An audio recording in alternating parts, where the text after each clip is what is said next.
Елбасы тапсырмасына сәйкес алдағы 5 жылда өңірдің шикізаттық емес экспорттық әлеуетін 1,5 есеге ұлғайту керек. Сол үшін облыста экспорттың стратегиялық бағдарламасы әзірленбек. Аталған бағдарлама аясында шетке тауар экспорттаушы серіктестіктерге мемлекет тарапынан қолдау көрсетіледі. Соны кәсіпкерлерге түсіндіру үшін Түркістанда арнайы семинар ұйымдастырылды.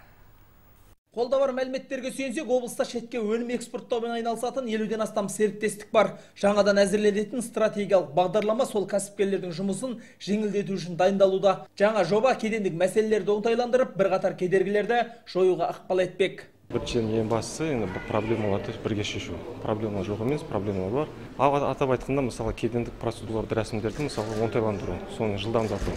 Және де басқа мысалы логистикалық сұрақтар, соны тауарларды уақытылы жеткізу.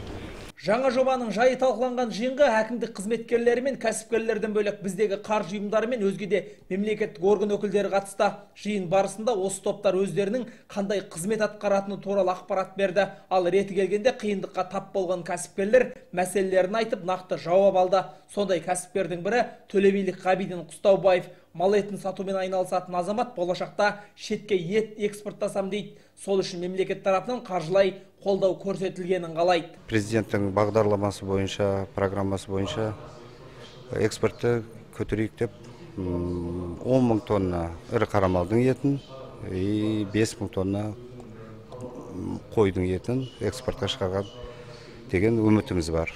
Соған енді өкімет тарапы жағынан бізге сол қаржы жағынан кішкене біз қысылып қалдық. Соны шешіп берсе енді біз тоқтамай жұмыс істей береміз ары. Статистикалық мәліметтерге сүйенсек, біздің өңір шетке негізінен көкөніс пен жеміс-жидек және азық-түлік өнімдерін экспорттайды екен. Жаңа бағдарлама сол өнімдердің тауар таңбаларын көбейтуге жол ашады. Ескере кететін жағдай, бұл бағдарламаны жасау жұмыстары тек бүгін ғана басталған жоқ. Жыл басынан бері өңірде арнайы топ жұмыс істеген. Олар кәсіпкерлік ісіне талдау жүргізіп, біраз фактілерді анықтаған. Енді стратегиялық бағдарламаны жасауда соның бәрі ескеріледі. Түркістан қаласынан Мақсұт Жарылқасын, Талғат Елеубеков, Нұридин Ысқақов, оңтүстік ақпарат.